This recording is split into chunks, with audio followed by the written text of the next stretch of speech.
sebenarnya menjadi mangsa, victim daripada rasa tidak puas hati Datuk Anwar Musa yang lari ke Parlimen atas dua sebab.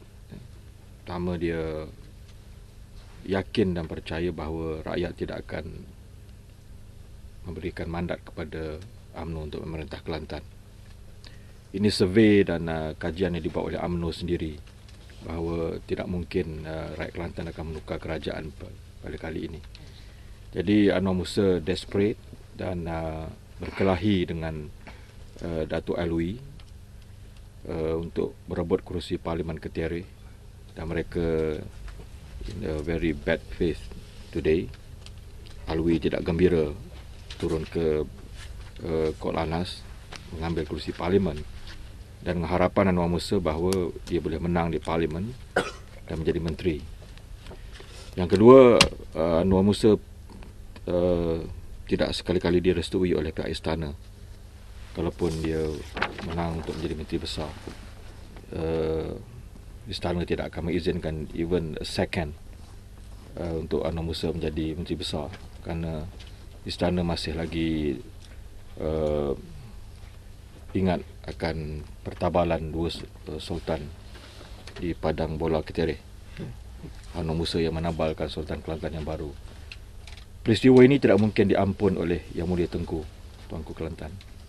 Sebab itu Anwar Musa desperate dan lari ke Parlimen untuk menghilangkan malunya. Kononnya diwar-warkan Awang Adik sebagai Menteri Besar Kelantan. Kalau benar jujur UMNO ingin melantik Awang Adik menjadi Menteri Besar Kelantan, kenapa tidak bertanding di Jelawat tapi dihantar bertanding di Peropok? Kubu is very strong hold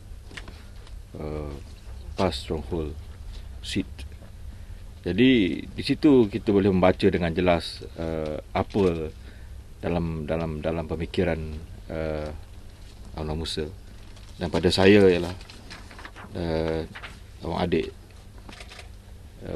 telah menjalani satu apa yang dikatakan character assassination daripada Anwar Musa sendiri, yang dia tidak mungkin boleh menang di Peropok. Jadi untuk Awang Adik yang dilihat sebagai bakal menteri besar adalah satu permainan politik Anwar Musa yang dia sendiri merasakan dia tidak mungkin dapat tempat itu, dan menonjolkan Awang Adik sebagai menteri besar adalah sesuatu yang diyakini juga oleh Datuk Anwar Musa bahawa tidak mungkin Awang Adik akan dapat menjadi menteri besar Kelantan. Okay. Itu biasa dalam UMNO yang tidak pernah selesai masalah perpaduan mereka di Kelantan, yang terus bergolak. Jadi kalau mereka ikhlas dan jujur untuk Awang Adik menjadi menteri besar, seharusnya Awang Adik bertanding di Jelawat, bukan di Peropok. Tanyalah siapa pemimpin UMNO, siapa yang berani bertanding di Peropok. You can ask the people on the ground there. We always working hard, not only in Peropok, in all our seats. Itu serah kepada rakyat. Rakyat boleh menilai performance saya dalam Parlimen dan juga di luar Parlimen. Saya rasa it is not nice for me to defend myself. Let the people's Kebangkrian decide on this coming 8 of March. Yang agak berbeza Kebangkrian dengan Parlimen yang lain adalah kerana dia di situ ramai middle class, pengundi-pengundi yang boleh saya anggap intellectual tu. Jadi mereka boleh berfikir mereka boleh membandingkan performance saya inside and outside of Parliament dengan apa yang Harry cakap semalam.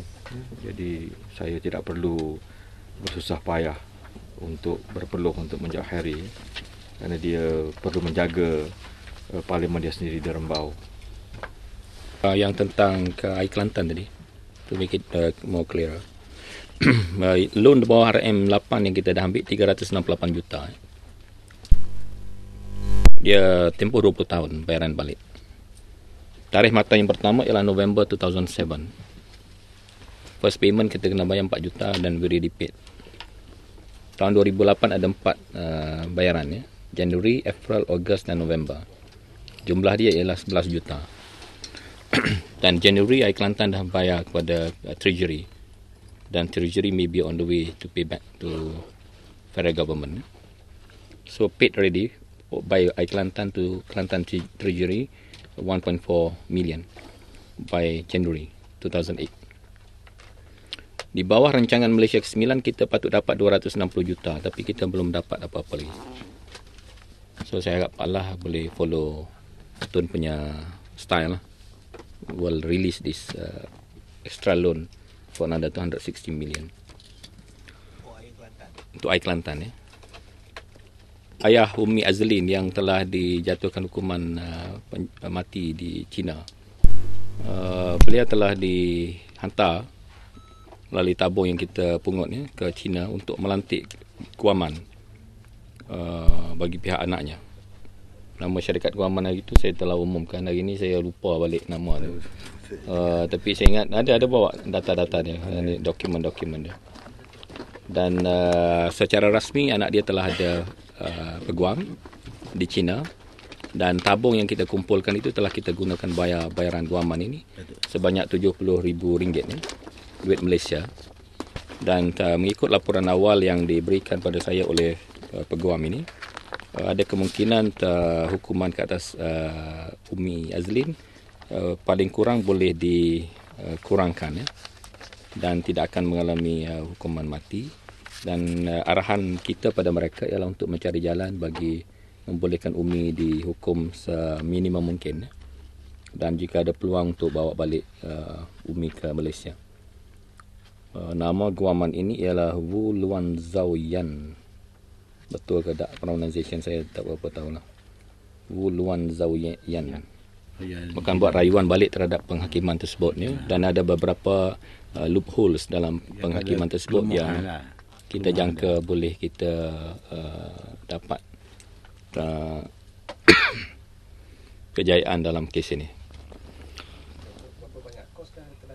Ini diremah daripada orang ramai.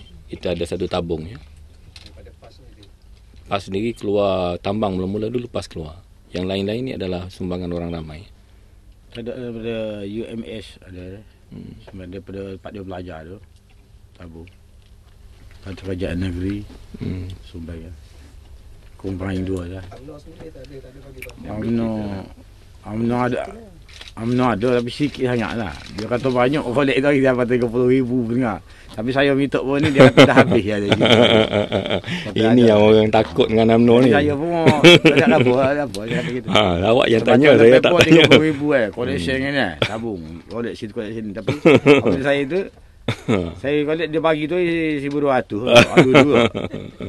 Lepas tabung. Itu yang saya tanya pun ni ada dah tak ada duit habis. UMNO ni dia sekali lah Haus Meruk tu Datuk Kamarudin. Ayah sini cikgu Wempak apa sebutin. Ya Dongga ya tadi dengan ni Azial. Tadi dua tu. Mustafa